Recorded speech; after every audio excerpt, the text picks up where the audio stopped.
في القلب مشاعر أخفيها قد أشرقت الشمس عليها. بسم اللہ الرحمن الرحیم۔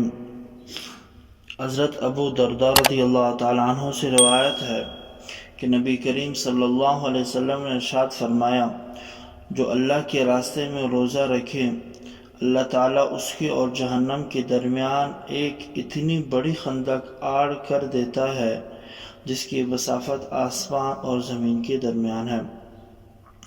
ایک اور روایت میں ہے، جو اللہ تعالیٰ کے راستے میں ایک دن کا روزہ رکھے اس کو جہنم کی آگ سے 100 سال کی مسافت دور کر دیا جاتا ہے۔ معلوم ہوا کہ روزہ ایک بہت عظیم عبادت ہے جس کے کرنے کی وجہ سے انسان جہنم سے کوسوں دور ہو جاتا ہے۔ چند اعذار ایسے ہیں جس کی وجہ سے روزہ نہ رکھنے کی شریعت میں گنجائش ہے۔ نمبر 1، مرض، جس کی وجہ سے روزے کی طاقت نہ ہو یا روزہ سے مرض بڑھ جانے کا اندیشہ ہو تو عذر ختم ہونے کے بعد صرف قضا لازم ہے۔ انسان بیمار ہے، اتنا سخت بیمار ہے کہ روزہ رکھے گا اس کی وجہ سے اسے نقصان ہوگا، تو شریعت آپ کو اجازت دیتی ہے کہ ایسی بیماری کی حالت پہ آپ روزہ مت رکھیں۔ جب آپ کو موقع ملے رمضان کے بعد صرف ایک روزے کی آپ قضا کر لیں، جتنے روزے آپ کے رہ جاتے ہیں مرض کی وجہ سے۔ نمبر 2، حاملہ خاتون کہ جس کے پیٹ میں بچہ ہو،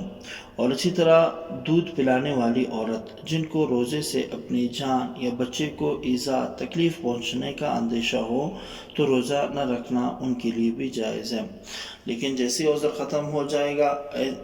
تب یہ عورتیں صرف ایک روزے کی قضا کریں گی۔ معلوم ہوا حاملہ کو اور اسی طرح دودھ پلانے والے عورتوں کو بھی روزہ نہ رکھنے کی گنجائش ہے۔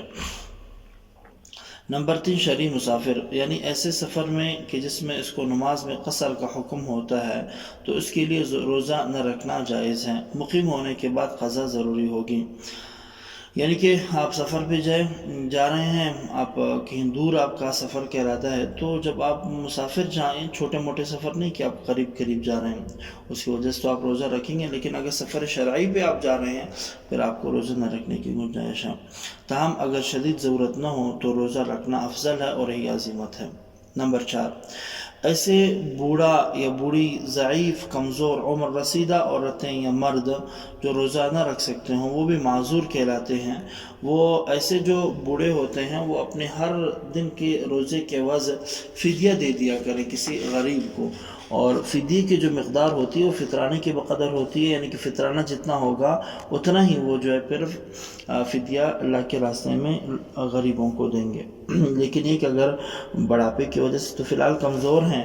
بوڑھا بعض دفعہ ایسا ہوتا ہے کہ پھر اسے زندگی میں کبھی طاقت نہیں ملتی ہے، لیکن اگر اسے طاقت مل جاتی ہے تو پھر اسے چاہیے کہ پھر وہ اپنے بعد میں اگر طاقت ملتی ہے تو اپنے روزے کی قضا کر لے۔ نمبر 5، حیض اور نفاس والی عورتوں کے لیے بھی روزہ رکھنا اور نماز پڑھنا درست نہیں ہے۔ اگر رکھ لیں تو روزہ ادا نہ ہوگا، اور اسی طرح اگر نماز پڑھ لیں تو نماز ادا نہیں ہوگی، یہ گناہ گار ہوں گے۔ پاک ہونے کے بعد روزے کی صرف قضا کریں گے، نماز ان پر معاف ہے۔ نمبر 6،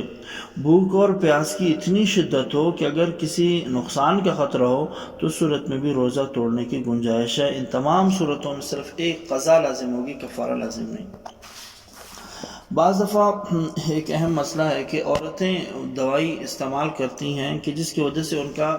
حیض ماہواری جو ہے رک جاتا ہے، بند ہو جاتا ہے۔ اس صورت میں مسئلہ یہ ہے کہ پہلی بات تو یہ سمجھ لینی چاہیے کہ حیض ایک طبعی اور فطری امر ہے، اور شریعت نے ان ایام میں اس عورت کو جو ہے معذور سمجھا ہے، اور حیض یہ عورت کے صحت مند ہونے کی علامت ہے۔ تمام جدید اور قدیم علم طب سب یہی کہتے ہیں کہ ماہواری کا آنا یہ عورت کی صحت اور تندرستی کی نشانی ہے۔ اب اگر عورت اس حیض کو دوائی کے ذریعے سے بند کرتی ہے تو ٹھیک ہے، بند تو ہو گیا، اب تو روزہ بھی اس کے اوپر رکھنا لازم ہے، نماز بھی اس کے اوپر پڑھنا لازم ہے۔ وہ تو جب حیض نہیں آ رہا ہے پھر نماز بھی پڑھے گی اور روزے بھی رکھے گی، لیکن یہ کہ یہ ایک کرنا یہ ضروری نہیں ہے کہ تم خواہ عورت جو ہے اپنے حیض کو ماہواری کو جو بند کر دیتی ہے اور اپنے آپ کو نقصان پہنچاتی ہے، تو اس سے احتراز کرنا بہتر ہے، اور ایسے ادویات استعمال نہ کرے، بلکہ ایام حیض ہیں تو وہ آنے دیں ان کو، اور ان دنوں میں پھر روزہ نہ رکھے۔ لیکن اگر کوئی بند کر دیتا ہے تو اس صورت میں پھر اس کو روزہ بھی رکھنا ہوگا اور نمازیں بھی پڑھنی ہوں گی۔ روزہ دار کے سامنے اگر کوئی کھانا کھا رہا ہو تو اس کا حکم یہ کہ مریض اور مسافر،